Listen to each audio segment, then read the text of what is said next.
बीड जिल्ह्यातील मस्साजोगचे सरपंच संतोष देशमुख यांच्या हत्या प्रकरणाने संपूर्ण महाराष्ट्र हादरलेला असताना त्याचबरोबर याच प्रकरणामध्ये राष्ट्रवादीचे पदाधिकारी सापडल्यानं पक्षाची बदनामी झाली आणि माजी मंत्री धनंजय मुंडे यांचे निकटवर्तीय वाल्मिक कराड यांचा या हत्याकांडात सहभाग असल्याचं पोलीस तपासामध्ये निष्पन्न झालं। याच प्रकरणानंतर पर्ये तालुक्यातील माफियागिरी ही संपूर्ण राज्यामध्ये चर्चेचा विषय ठरली। भूखंड माफिया, वाळू माफिया, राख माफिया अशा विविध गँग या तालुक्यामध्ये वाल्मिक कराडच्या नेतृत्वामध्ये ऍक्टिव्ह असल्याचं समोर आलं आणि धनंजय मुंडे यांना त्यांच्या पदाचा राजीनामा द्यावा लागला आणि त्यानंतर राष्ट्रवादी पक्षाबाबत अनेक चर्चा रंगल्या। परंतु आता उपमुख्यमंत्री अजित पवार यांनी पक्षाची मलिन झालेली प्रतिमा सुधारण्यासाठी एक एक पावलं उचलण्यास सुरुवात केली आहे। त्याचसोबत बीडमध्ये सर्व गँग या सुतासारख्या सरळ करणार असं म्हणत कार्यकर्त्यांना नीटनेटकेपणानं वागण्याचा सल्ला दिलाय आणि नेमकं अजित पवार यांनी कोणते ठोस पावलं उचलायला सुरुवात केली आहे तेच पाहणार आहोत आपण आजच्या या व्हिडिओच्या माध्यमातून। नमस्कार, मी कल्पेश पाटील आणि आपण पाहतात केडीपी न्यूज। अजित पवार यांनी पक्षासाठी काही मार्गदर्शक तत्व आखून दिलेत आणि यानुसार कार्यकर्त्यांनी वागावं, कुणाचीही दादागिरी ही खपवून घेतली जाणार नाही अथवा त्याला पाठीशी घातली जाणार नाही आणि वर पर्यंत ओळख असून गुन्हा करायचा असं चालणार नाही आणि कोणाचीही मदत मिळणार नाही असा कडक इशारा अजित पवार यांनी कार्यकर्त्यांना दिला आणि पक्षाची प्रतिमा सुधारण्यासाठी अजित पवार यांनी भारतीय जनता पार्टीचा फॉर्म्युला वापरायची सुरुवात केल्याचं समोर येतंय।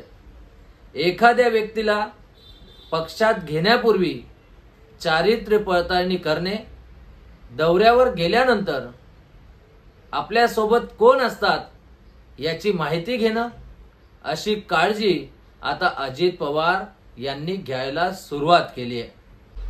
आणि तुमच्या पक्षामध्ये चुकीचे तर लोक येत नाहीत ना याची खबरदारी देखील घ्या आणि तुमच्या आजूबाजूला हे चुकीचे लोक फिरवू नका आणि तुम्ही एखादी गोष्ट हलक्यात घेतली तरी त्याचा परिणाम संपूर्ण पक्षाला भोगावा लागतो।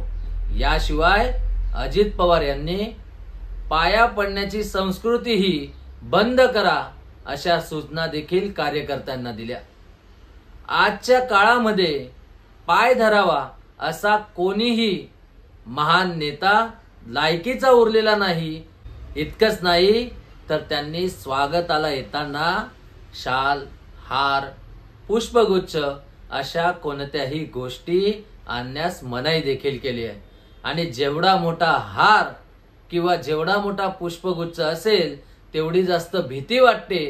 त्यामुळे फक्त हात जोडा, बाकी कशाचीही गरज नाही असं अजित पवार यांनी त्यावेळी सांगितलं। या प्रसंगी अजित पवार यांचा एक व्हिडिओ व्हायरल होतोय ज्यामध्ये त्यांनी कार्यकर्त्यांना कडक शब्दामध्ये तंबी देखील दिली।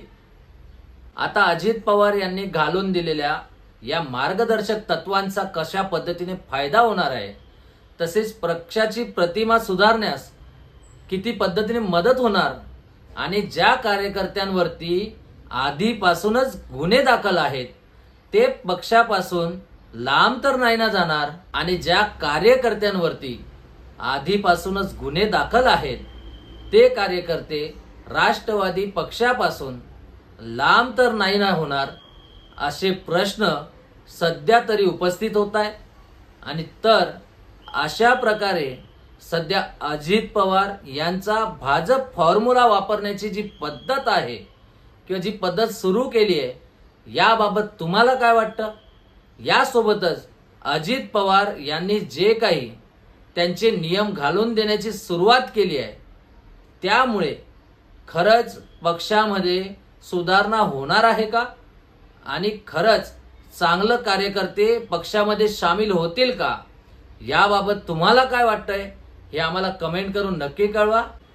यासोबतच अजित पवार यांनी जे काही त्यांचे नियम घालून देण्याची जी काही सुरुवात केली आहे, त्यामुळे खरंच पक्षामध्ये सुधारणा होणार आहे का आणि खरंच चांगले कार्यकर्ते हे पक्षामध्ये सामील होतील का, याबाबत तुम्हाला काय वाटतंय हे आम्हाला कमेंट करून नक्की कळवा। आणि आपल्या चॅनलला केडीपी न्यूजला जर का तुम्ही सबस्क्राईब केलं नसेल तर सबस्क्राईब करायला विसरू नका। जय हिंद, जय भारत, वंदे मातरम।